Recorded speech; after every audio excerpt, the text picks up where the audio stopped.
എന്തായാലും തുറന്ന് സമ്മതിക്കുന്നില്ല ആർക്ക് വോട്ട് എന്ന്. പക്ഷേ എല്ലാവർക്കും മനസ്സിലൊരു കൃത്യമായ ഉത്തരം അതിനുണ്ട്. മാറ്റം വരണം എന്നൊക്കെ പറയുന്നുണ്ട്, ചില കാര്യങ്ങൾ എന്നൊക്കെ പറഞ്ഞ് അങ്ങനെ എന്തായാലും പറയുന്നുണ്ടാവും. തൃപ്പൂണിത്തുറയിൽ ഇത്തവണ വളരെ ആവേശകരമായ ഒരു പോരാട്ടം നടക്കുന്ന മണ്ഡലം കൂടിയാണ് എന്തായാലും.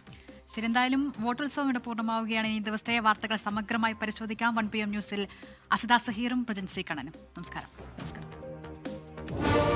You are watching 24 News Headline.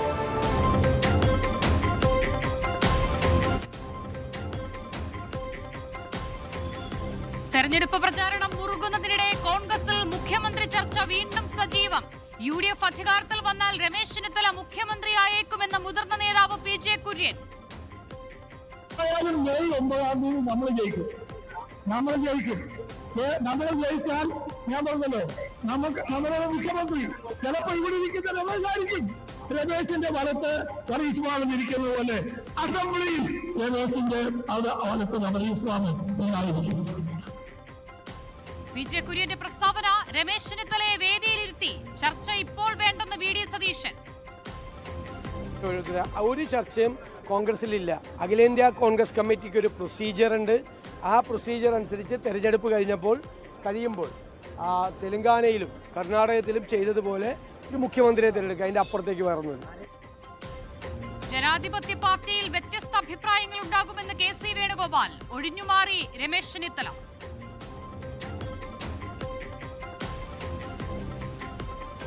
നിയമസഭാ തെരഞ്ഞെടുപ്പിൽ അന്തിമ മത്സര ചിത്രം നാളെ തെളിയും. പത്രിക പിൻവലിക്കാൻ നാളെ വരെ സമയം.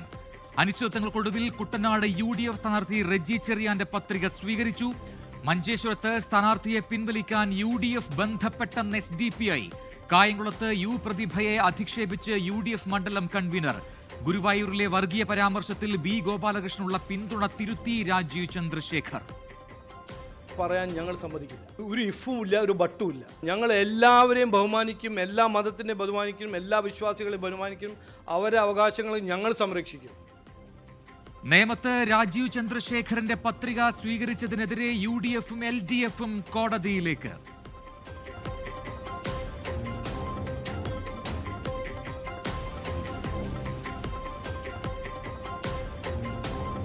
തെരഞ്ഞെടുപ്പ് ഗോതയിൽ വാക്പോര് മുറുകുന്നു. പ്രതിപക്ഷത്തെ കടന്നാക്രമിച്ച് മുഖ്യമന്ത്രി. എന്നാൽ ഗവൺമെന്റ് എതിർക്കുന്നില്ലേ? അതിന് നുണകളെയാണ് ആശ്രയിക്കുന്നത്. നല്ല തരത്തിൽ പ്രൊഫഷണൽ ഏജൻസികളെ വെച്ച് നുണ പടച്ചു വിടുകയാണ്. ബാർ ലൈസൻസ് പുതുക്കിയതിൽ അഴിമതി ആരോപണവുമായി പ്രതിപക്ഷം. വകുപ്പിന്റെ ക്ലാസിഫിക്കേഷൻ കാത്തു നിൽക്കാതെ വളരെ രഹസ്യമായിട്ട് ലൈസൻസ് പുതുക്കി കൊടുത്തിരിക്കുകയാണ്. ഇരട്ട അഴിമതിയാണ്. ഇത്രയും കോടി അഴിമതി നടത്തിയിട്ടും അഴിമതിക്കെതിരെ പ്രസംഗിക്കുന്ന പിണറായി വിജയന്റെ തൊലിക്കെട്ടി അപാരം തന്നെയാണ്. കോഴിക്കോട് ഇന്ന് നിശ്ചയിച്ച തെരഞ്ഞെടുപ്പ് പ്രചാരണത്തിന് രാഹുൽ ഗാന്ധി എത്തില്ല. സോണിയാഗാന്ധി ആശുപത്രിയിലെന്ന് വിശദീകരണം. AICC അധ്യക്ഷൻ മല്ലികാർജുൻ ഖാർഗെ പങ്കെടുക്കും.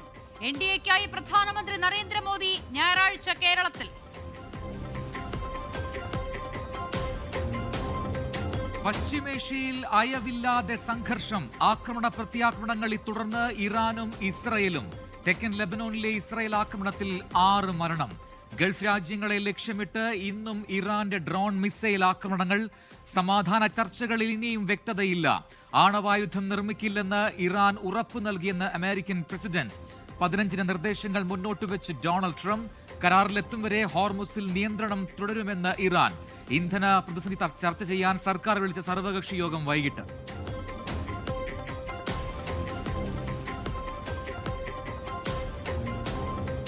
പള്ളിത്തർക്കത്തിൽ പരിഹാര ചർച്ചകൾക്ക് ആഹ്വാനം ചെയ്ത് യാക്കോബായ സഭാധ്യക്ഷൻ കത്തോലിക്ക ബസോലിയസ് ജോസഫ് പ്രഥമൻ. സഭാ തർക്കം ഇനിയും തലക്കെട്ടാകരുതെന്ന് കത്തോലിക്ക ബാവ. ദേവലോകത്തെ ബാവയോട് നേരിട്ട് സംസാരിക്കാൻ I am ready, I am willing to talk to him. അതിനൊന്നും എനിക്ക് ആരോടും പ്രത്യേക അനുവാദം വാങ്ങിക്കേണ്ട ആവശ്യം. പക്ഷേ തീരുമാനങ്ങൾ എടുക്കുമ്പോൾ സഭയുണ്ട്, സമിതികളുണ്ട്, പരിശുദ്ധ പത്രീർക്കീസ് ബാവയുണ്ട്. ഓർത്തഡോക്സ് സഭാധ്യക്ഷനുമായി ചർച്ചയ്ക്ക് തയ്യാർ. ഓർത്തഡോക്സ് സഭ 6 പള്ളികൾ കൈയടക്കി വെച്ചിരിക്കുന്നത് നിയമവിരുദ്ധമെന്ന് വിമർശനം.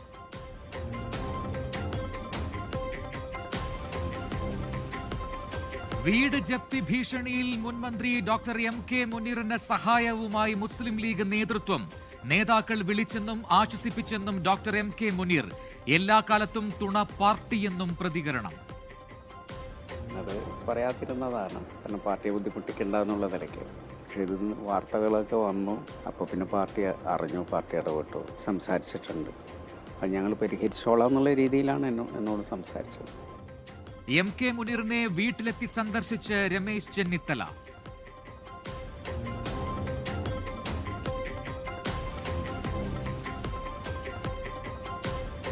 ബലാത്സംഗ കേസിൽ രാഹുൽ മാങ്കൂട്ടത്തിലിന്റെ താൽക്കാലിക ആശ്വാസം. മുൻകൂർ ജാമ്യം റദ്ദാക്കണമെന്നാവശ്യപ്പെട്ടുള്ള ഹർജിയിൽ ഇടപെടാതെ സുപ്രീം കോടതി.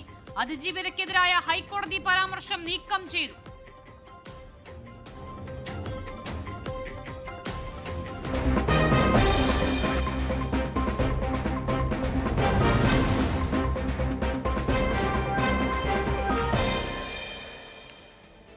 Good afternoon. ഇന്ന് ഇതുവരെയുള്ള വാർത്തകളുടെ സമഗ്ര റിപ്പോർട്ടുകളുമായി ഒപ്പം നിയമസഭാ തെരഞ്ഞെടുപ്പ് വിശേഷങ്ങളുമായി 1 PM ന്യൂസ് ആരംഭിക്കുന്നു. ഞാൻ പ്രജിൻ സി കണ്ണൻ. എല്ലാ പ്രേക്ഷകർക്കും സ്വാഗതം.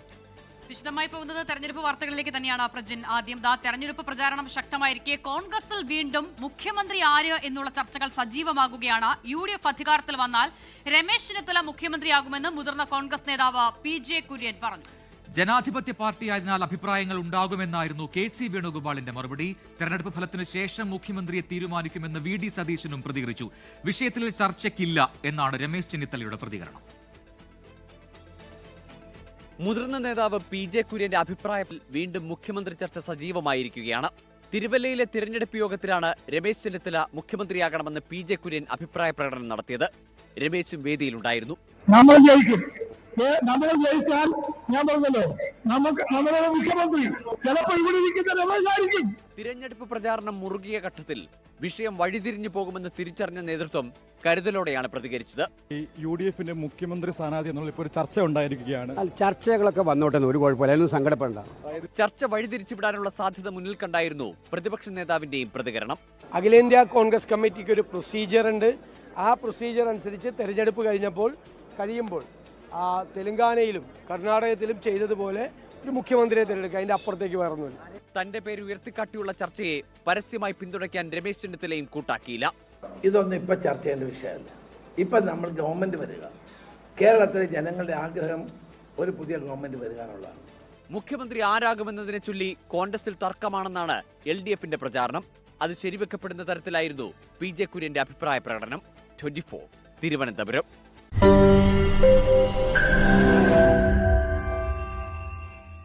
ലോകത്തെവിടെയായാലും ഏത് സമയത്തും 24 വാർത്തകളും ഓഗ്മെന്റഡ് റിയാലിറ്റി പാക്കേജുകളും എക്സ്പ്ലെയിനറുകളും വിശദമായി കാണാൻ ഞങ്ങളുടെ YouTube ചാനൽ നിങ്ങൾക്ക് സബ്സ്ക്രൈബ് ചെയ്യാം.